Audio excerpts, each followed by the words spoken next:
What's going on? This is your man John Fortune, your host of the Frustrated Fan Sports Show. And today I'm back with my man Jeremiah Street. And here we are. We're sitting up here. We're going to talk about our observations on the first week of the preseason. And even with that, we're going to talk about some of the things that we observed versus some of the things that, could have been observed. So, Jeremiah, I'm going to let you start first. What did you observe in the first week of the preseason? A lot of things I observed during the preseason from a lot of different teams, man. We in a lot of different colleges. Like speaking about Colorado, those guys they did a good job representing Deion Sanders pretty well. They did good in the return game. You had the receivers doing what they need to do. Just making that name. I think NFL probably should look a little closer at Colorado programs more than what they have been in the past. But that's the trend to happen, just like Ohio State. Alabama, how they look at the players, it'll happen eventually. He just got to build that program up. But another thing that hit me that caught my eye this weekend is one of the things that happened in the Carolina Panthers game that ended up being like it's not really a big deal. It's when Xavier Legette got kicked out of the game early. Oh yeah, early. Got into a fight. But what happened was Jalen Coker ended up taking his reps. And it was funny is that Jalen Coker had a really good. He had a decent game for that one. Then for practice today, he had a good game. And then the reporter asked Dave Canales, the head coach of Carolina Panthers, asked him a question about is Jalen. It was a dumb question. Asked him is he getting close to being cut or something? How's his roster spot? And he pretty much just told him. Long story short, to me, I don't know, but maybe to me, Jalen Coker might be slide up to number 2. He may be number 2 or number 3 receiver. He messing around Legette, going to be slide back. You know what I mean? But there was more to that. You had a couple of quarterbacks that did a good job. Jackson Dart, Shedeur Sanders, Miller, the South Dakota State quarterback, the third string quarterback for the Raiders. Riley Leonard. Yeah, Riley. Yeah. Is that Riley Leonard? I think his name is Riley. I think it's Riley Leonard. I think hold on. Riley Leonard played for Duke and Notre Dame. He was a God dang, what team did he go to? Riley Leonard. I think Cam Miller. Cam Miller. Yeah. Cam Miller. Yeah. Cam Miller.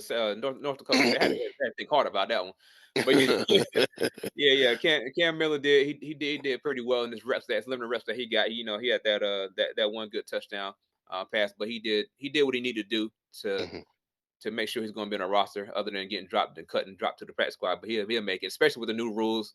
They allow for that third quarterback to now take a roster spot. Right. And then you got Tyler Shuck. I always jack with me just because how it looks. It's how it looks, not how you say it. I don't even know the origin of that name, but him, he had one rough start. He had a rough start, man. I think he did lead down to get a field goal, but initially, right after then, he had like 4 and out, and then there was the pick six. The pick six right afterwards. Right. Yeah. Like that was like me. It's like they come right back on the field. He throws to the other man. They run. They're celebrating in their own end zone. Man, but he eventually ended up evening out as the game kept progressing. But I give him a little pass because the first week of preseason, so it's the preseason. But we'll see how it is. But I would be interested in seeing if the Cleveland Browns decide to start Dylan Gabriel and just see how he works out, because now it's the way the Cleveland Browns went about doing things. They have now made everyone in the league, you and me, judge every quarterback that got drafted before Shedeur Sanders. Right. And they just so happen to draft another quarterback in third round. Now he got unnecessary pressure on him that shouldn't be there. It's because they decide to go that route. But we're literally looking at everybody. We're looking at Jackson Dart. You know what I'm saying? We look at Cam Ward, you know what I mean? Right. And not so much Cam Ward right now, but if it shakes out, let's just say Shador Sanders end up being better than Cam Ward, which I don't know. You never know, the future tells. In 2 or 3 years, people going to, you know how they go through the draft scenario. They're like, hey, if we had to redraft 2020 the 2025 redraft, what's Shador gonna sit at? Is it gonna be number one? You know what I mean? You know how they're Right. gonna do it. Right. It'll be all those that conversation that's happening, man. So the Cleveland Browns kind of did it to themselves. They got that attention. They got that that Tim Tebow attention, because you know they it's on that level. It's on that probably a little worse with the attention. You know what I mean? Yeah, Because I definitely agree with that yeah, because I know for a fact Shador opened the eyes of a lot of people. Again, a mhm, lot of us draft evaluators were like, yo, this is the best quarterback in the draft when you're yep, talking about sitting in the pocket, poised in the pocket, throwing the ball, accuracy. It was like this guy is the top guy. And to see his performance, not it wasn't just the fact that he performed, it was the fact that he went up against Carolina's first team. And then we saw him ease into the game as the game kept going along. And it's like, oh man, this may be a bigger problem than what they thought was going to happen. And like you said, Dylan Gabriel's up next. Now, like you said, Dylan Gabriel will be under pressure because it'll be like, okay, he did this. If you don't come in and do something similar to this and against starters, there's a problem here. Um, and then how about Anthony Richardson? First few plays of the game. That I think oh that's who the yeah, Ravens saw. The Ravens saw the Colts. Um, yeah, you injured right off the bat. Right yep, off the bat, got injured, yep. and you saw right then and there, Daniel Jones. He did some stuff, but it was like it's still Daniel Jones, No, you know. yeah, And it's like, it was so funny because it brought me back to our review when I was like, I don't want to make Indianapolis Colts fans mad, but the quarterback situation is just not there. And even again, it's just the preseason, first game of the preseason. They're not really scheming and things like that, but that didn't look good. For y'all not to be scheming anything, and that happened, that was hmm kind of crazy. Like clearly, and see, this is something that I honestly feel at this point. It might be the scheme in Indianapolis, because for there to be a complete miss block for Anthony hmm Richardson to get blown up like that in the preseason, yep, that was terrible right there. Because yep, there's no way that a player should have missed a block that obvious right there, especially when you were playing your starters. You know what I'm saying? So that was something that like was quite surprising. Yeah, for the Commanders, the issue I had without a shadow of a doubt um was in fact the Sam Hartman. hmm He was an awful quarterback at Notre Dame, and I don't know what they thought he was going to be after that. I mean, we also see the impact of a Terry McLaurin not being there. Maybe his leadership would play better in a yep, sense like that, because I think that for what we saw, the drops that we saw from a lot of the players, the poor route running and things like that, I think that for a guy like Terry McLaurin who was in the system already, and guys adapting to the system, if they're not seeing him run plays and he's not out there teaching them what to do, go ahead, do this and things like that, they're going to have more of those type of situations in the preseason. So it's definitely one of those things where um you saw a lot of stuff that kind of came off kind of crazy, even like going back to what I was talking about with our preview video when we went through the divisions. Um, there's some teams that it's like, how good are they really going to be this upcoming season? We see Pittsburgh won games, but I mean, what are they really? What are they really? Because, 9-8. um, I mean, but again, you saw that, right? You Yeah, saw it was yeah, like, like what's really happening there? Because, like. I don't know how well this team is going to play against, especially their own division. Yeah. So that's going to be tough. But we are, again, like I said, first week of the preseason, we really don't know how this is going to really go. Um, so what were some of your observations about some of the team play, or what are your thoughts on the fact of seeing backups against first rounders instead of first teamers, instead of just seeing first teamers, even if it's just one or two series? Do you think that teams should focus more on playing first teamers versus first teamers, or is it okay to see more of the first teamers going against the backups? Well, I would like to see the first team against the first teamers just for the preseason. It's just me as a fan. Just me as a Hmm. fan. I want to be able to just be able to see exactly what we actually look like Hmm. versus waiting during the season. Even though you only get like one or two series, maybe even three series at the most, Hmm. depending on if it's a couple of four and outs. If it's a couple of four and outs, they probably come out for a third series. Um, but me as a fan, I would like to see that. But also another part of fan of me, if I see a quarterback that's working with a second, that like a quarterback's working with a second team, eating up the first team on the defense, Right, you know right, what I'm right. saying? It might just speak towards that quarterback or that offense or that receiving core, Hmm. saying that they could that they're really nice, or flip flop the defense, second team defense versus what I'm saying, the first team offense. Because imagine if like uh Cincinnati had their first team offense going against, I'm just throwing a random name out there, Commanders or something like that, Hmm. second team defense. And let's just say Joe Burrow threw uh he went 4 and out and threw a pick. Hmm. You know what I'm saying? How would you feel Right, about your second team defense? You like, this is second team? right. You know what I'm saying? Exactly, So exactly. it's just it really depends. That's just me as a fan, but um just me looking at it for like the professional aspect.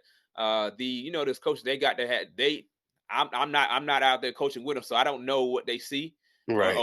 what they feeling. But I can Hmm. speak towards Carolina Panthers. I think with a new system, when you get a new system and installed with the quarterback, something new, new offensive line, everything. So last year Carolina didn't play any of their first teams off. I mean, any of their Oh starters the yeah, first yeah. preseason until like the last preseason game, and they did one drive which scored a touchdown. They was going to get second and third team Buffalo defense.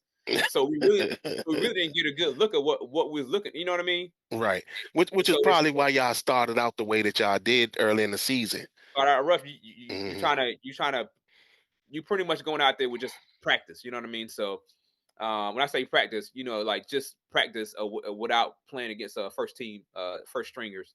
You know what I mean? So, but that they learned that lesson from last year. But I think it just really depend on your situation.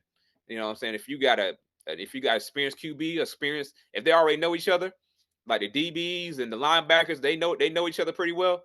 It's if they already got that continuity, it's not really a big deal to not play them. But if And, they're all brand new, I would say you need to play them.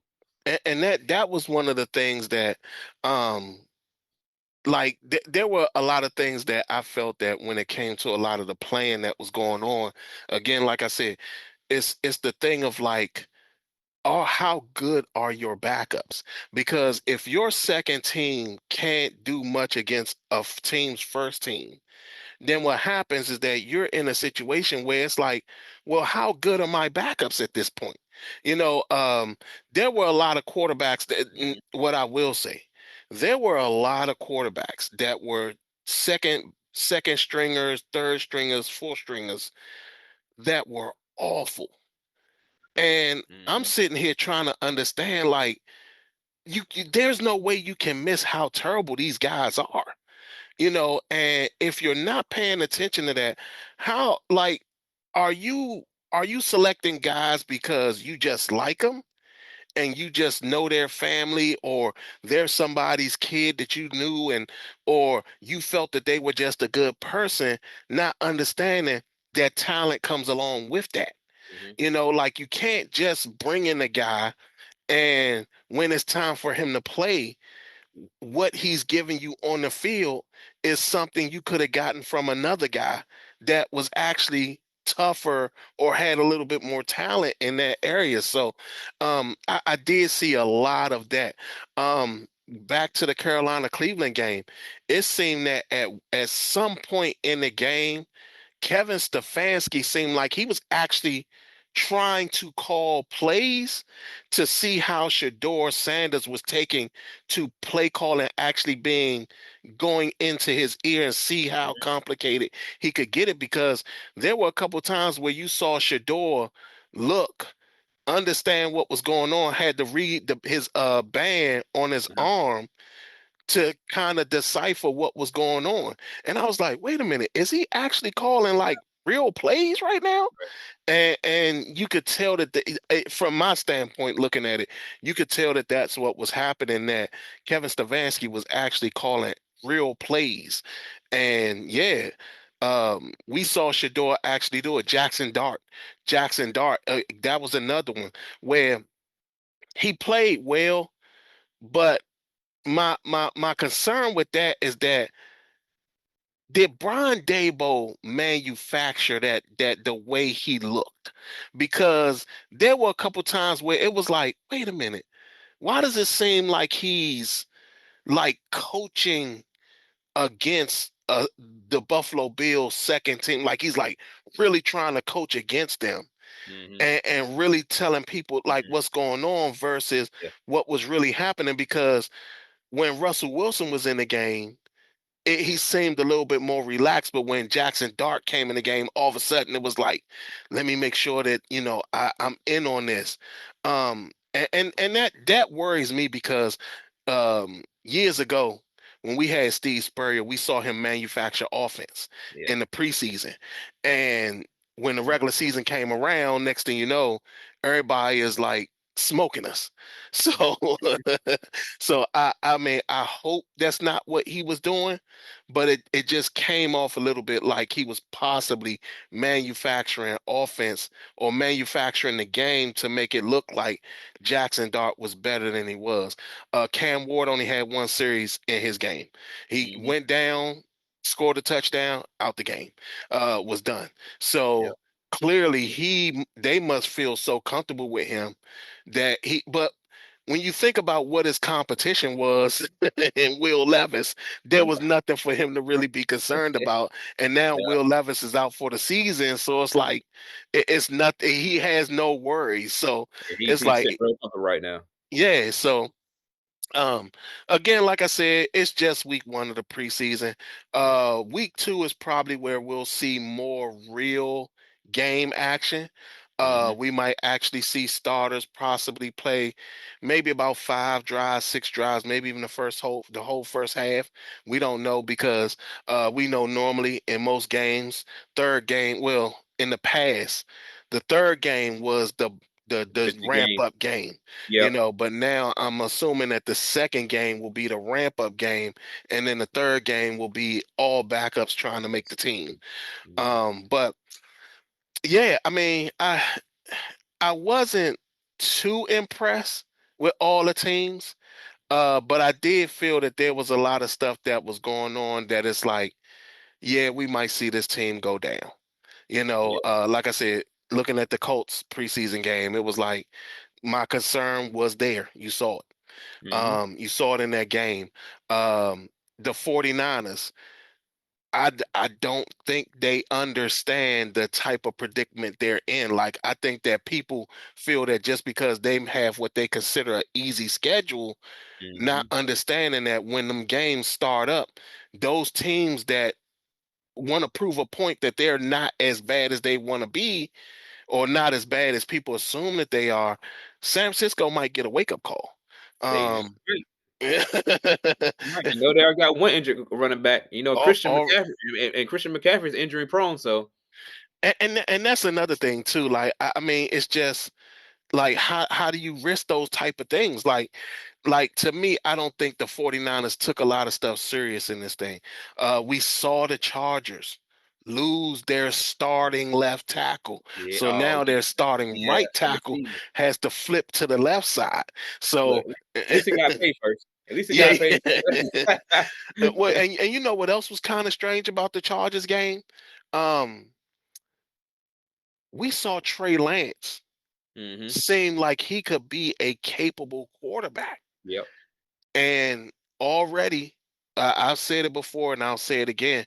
I think Justin Herbert isn't really the quarterback that Jim Harbaugh really want. Mm-hmm. Not only that, when you think about Trey Lance and the way he uses his legs and Yep. he gets out of trouble and things like that, I I would not be surprised if at some point Harbaugh benches Justin Herbert to go with Trey Lance in a couple games. And I think that the sole reason is he wants to have more of a running attack with Mm-hmm. his offense versus a passing attack. Right. Because I mean, even when you think about all the running backs that he got on that team, I mean, you're talking about Najee Harris, Omarion Hampton, Yep. Hassan Haskins, and they Yep. picked a guy that I really liked coming out of South Carolina, Rocket Sanders. And he looked pretty good in the game too. So Mm-hmm. I think that people don't even understand that they're about to go to a run and attack type offense, Yeah. and Justin Herbert is not going to be needed in that offense. Yeah. That's Jim Harbaugh. That's his DNA. Yeah, That's his DNA. And no matter where he went to, that's his DNA. Run the ball. You see what he did at Michigan. right, What right, he right, did, right. what he did with the 49ers. What he Hmm. did with Kaepernick. You know what I Right. mean? That's definitely his DNA. I agree with you 100% on that. That may become an issue, but we'll see because they are the only thing is they paid Justin Herbert. It's one of those things. They pay the quarterback and they like to keep him. Now, I don't know what his contract looks like as of now, how much guaranteed money he got left on it. But when a guarantee starts to run low, they Hmm. well, when you run out, they'll release you. They're like, okay, either release you or you trade you. They're gonna put you. They're gonna put on the market for trade if Hmm. that's what Jim Harbaugh wants to do. But yeah, you're right. Trey Lance does fit that style of offense. Right. You know. And not only that, almost looks damn near identical to Colin Kaepernick back then. Mhm. Like, Right. I mean, when you're talking about a guy getting out of trouble, keeping his head down the field, throwing Yep. little passes, like I was sitting there like, ooh. So now I think that what Jim Harbaugh wasn't expecting to do was put the pressure on Justin Herbert. Now Justin Mhm. Herbert's going to have to show that he can operate that probably heavy run offense and make the plays he need to that he need to make and not be in the situation that he was in that playoff game when they took the running game away and you had to rely on Justin Herbert and the first thing he did was throw interceptions. He's gonna do So that. yeah. He's um, gonna do uh, that. Another thing, Joe Milton and the 50 billion an hour comet balls that he was throwing. It was just like he was trying to give players concussions. Like he was just boom launching them things Got Randy Johnson out there, man. man, I mean, I couldn't believe how hard he was throwing the ball. I was like, yo, like, calm down, relax, bro. Like, Yeah. you don't have to throw the balls that hard. And Yeah. I mean, he was just launching them things. It was one play where I can't remember what player he was throwing it to, but he threw the ball so hard that it hit the Rams or defensive player in the head, and the guy was like, boom, like, God, how hard was he throwing the ball? So I mean, I don't know. I don't know if he comes in for Dallas. I do feel that he does give a Cam Newton type of dynamic, but if Yeah. he's throwing the ball that hard, there's no way receivers are going to be able to catch the ball from him because that was just insane. You gotta have a little touch on it, man. You gotta have Right. a little bit of touch. I did see for the positive of him. I did see him towards the end of the game. You know what I'm saying? Throw a couple of passes with some touch. But I Mhm. think he has that Cam Newton Brett Favre type mentality. Like just hey, get this thing on a frozen rope. It don't Right. even matter because hey, my rocket is going to get it to him. You know what I mean? Right. Right. So it's kind of hard for him to break those habits because it got him there. It got him there. The only Right. problem is it's like his mid, like throwing in the middle of the field. That's my issue with the Joe Milton. Right. Like, Right. if he's throwing deep, we know he can throw. We know he got the arm to throw deep. You know what Hmm. I'm saying? Throwing a screen pass, man, everybody can throw a screen pass. You know what I mean? But when it comes down to that mid tier, that behind the linebackers in between the Hmm. safeties, that portion, that's where you got to make your money at right there, man. That's if you can't do that, no one's really worried about you. They like, okay, you can go over the top, but you ain't getting nothing in between here. So you know, we'll see. Hopefully, he can improve. I mean, Yeah, I mean, like I said, I just thought it was pretty hilarious because it just reminded me of that skit from Saturday Night Live with Peyton Manning when he's throwing the football to the little kids and he's like hitting them hard in the stomach with the football. And there was one part where he hit the little boy upside the head with the yeah. football, and he was like, "Man, get your head in the game." Hey, you saying that reminds me of that Michael Vick with that Powerade commercial. Oh, Yeah, when he threw like he was throwing them 70, for the bullets, 70. and they would catch it and then take them back, and then that one he threw all the way into the stands. Yeah, yeah. Yeah, and it was just so crazy because it's Yeah, like, why is Joe Milton throwing the ball like that? It's so crazy, man. Like,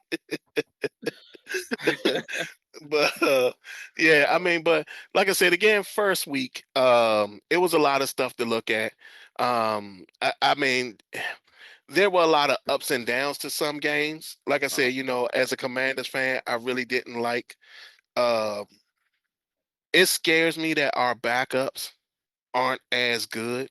That worries me a lot, especially when you're talking about going up against some of pretty much like we had 30 players that are actual contributors that Hmm. wasn't playing in that game Oh against the wow, New okay. England first team. And that for that to be that many guys, and we're seeing our backups, because again, if somebody gets injured, these are the guys that's coming in. You know what Right. I'm saying? And if these guys look that bad against a first team, then what happens if something does go down and they have to fill in for one of the starters? You know, that just really got me a lot. I was surprised that Atlanta didn't go with their first team offense.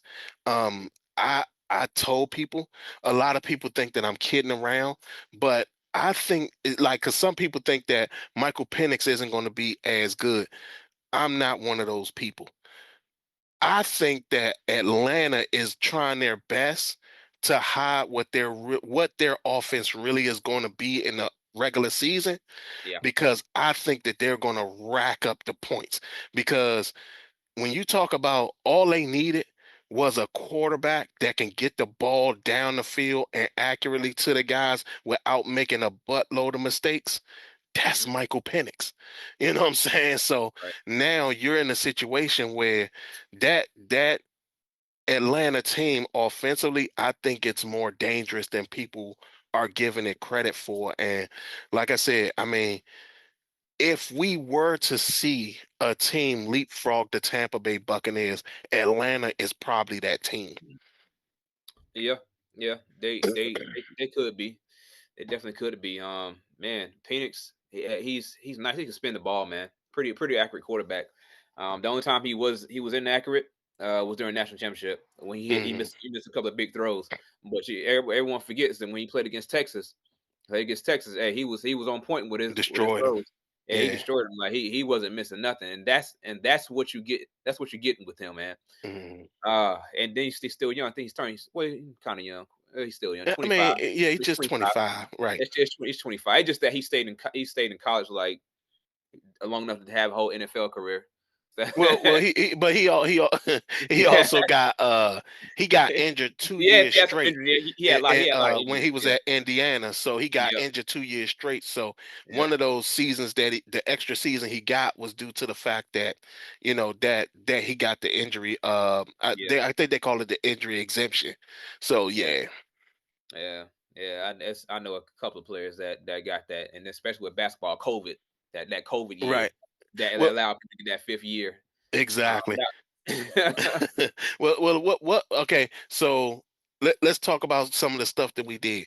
Like, did the first week of the preseason make you feel differently about how you slotted some of the teams in our earlier review? Like, did it make you feel like, you know what, man, maybe I should have slotted this team a little bit higher because they do look better, or maybe I should have slotted this team lower? An example I'll give is the Jets.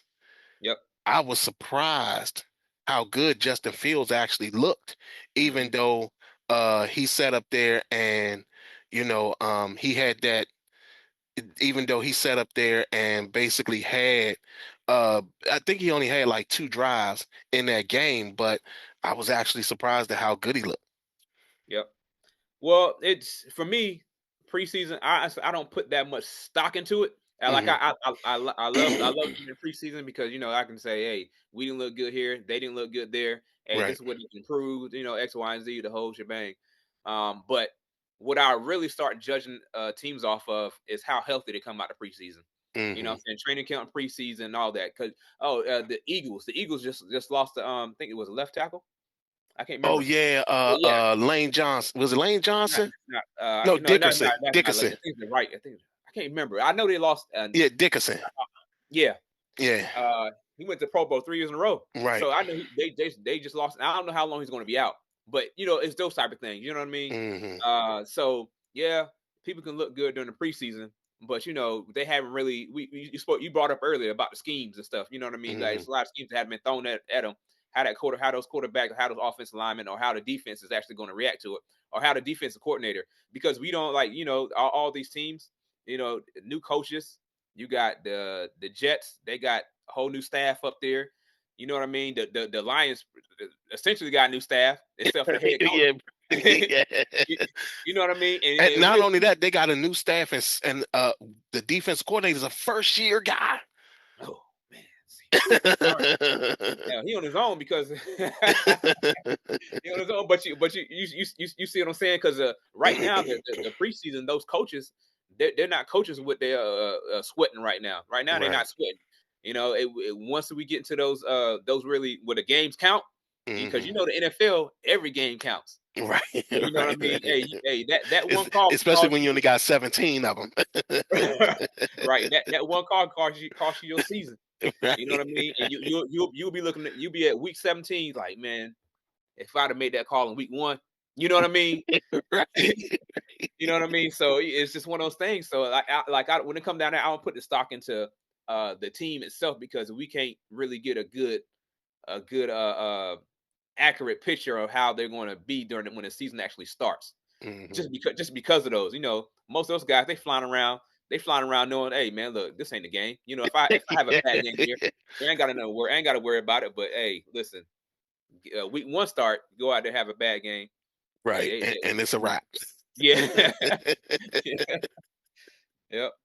So No, I'm but interested in the injuries. yeah, and that I brought that question up because there were some stuff that I did see that I was Okay, like, oh, okay, you know what? Maybe, possibly, I might have underestimated what this team could actually be, even though it's probably vanilla offense, vanilla defense, and things like that.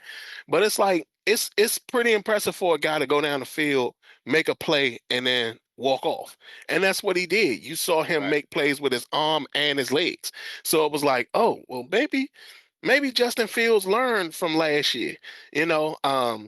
So there was some of that was going on. So like definitely it made me look at some of the listings that I had, but I still feel the Dolphins, Mm, like everything hinges on Tua. yeah. Everything. The whole season, the whole team. And the sad part about that is that they're almost like the Dolphins are the 49ers of the AFC. They're a team that it's like this team is going to win it all, right? Right. But they have a guy on their team that's constantly injured that plays such a major factor in Hmm. how that team actually does. Like when you look at the 49ers, you look at Christian McCaffrey. You look at the Dolphins, you look at Tua. It's just that Tua's impact is far greater than, well, no, I'm not going to say that it's far greater than Christian McCaffrey because they really rely on this guy. Yep. So it's one of those situations where, you know, as you're watching the some things that are happening in the preseason, you can kind of see that there are elements that are playing a massive role Hmm. in and what may happen in the season. And like I said, if it was me and I was the person who sat up there and ran the um, Dolphins Hmm. instead of Quinn Ewers, I'm sorry. If it was me and I saw Shador got bypassed by all them teams, I would have snagged his ass in that first round. I know people have probably been like, man, why would you do? Hell, Tua has gone out since college Yeah. from concussions. We need a guy that can step in and keep us on the right path if we can't rely on him down the line, down the road. There's going to be a documentary on this 2025 draft year of what Right. happened behind scenes of why Shador wasn't drafted. Right. so Yeah, so yeah. like it's got to be a doc. Someone's going to start spilling the beans at some point in time, man. I mean, he at least could have went the second round, third round. You know what I mean? Something. Well, you But know what? But the NFL has covered up stuff before. Like when right. you're talking about just recently they had the report of the collusion that the owners and all them had about not giving players fully guaranteed contracts. Hmm. And the example they gave was Deshaun Watson. So if they're coming together and doing Hmm. that and hiding that type of information, who's to say that with Shador Sanders it wasn't the same thing? Right. When they did remember they did the 30 for 30. I think it was the 1983 draft or 84 draft with Dan Marino, and it was like Dan Marino was just falling in the draft Hmm. and they just couldn't figure out what was going on. And it just so happened that Dan Marino's agent Hmm. was documenting all this information, and they weren't expecting that. They were not expecting that. So it's no telling if there's somebody. Well, I mean, of course, now we got the internet and Yeah. everybody who's seen it documented all this stuff. But yeah, I mean, you're talking about the documentation that's probably gone on with that is absolutely insane, man. Yeah. But with that being said, those were our observations for the first week of the preseason. We will be back for preseason week 2, myself and Jeremiah, and we're going to hopefully, we'll see more action in these next few preseason games. Football is here. We're ready for it to start. We're ready for the first season. Y'all tell us what y'all think. How many of y'all had observations from the first week of the preseason, and what was some of the things that you guys came out with on the other end? Y'all tell us what y'all think in the comments below. Other than that, this has been your man John Fortune, along with my man Jeremiah Street, and this has been the Frustrated Fan Sports Show.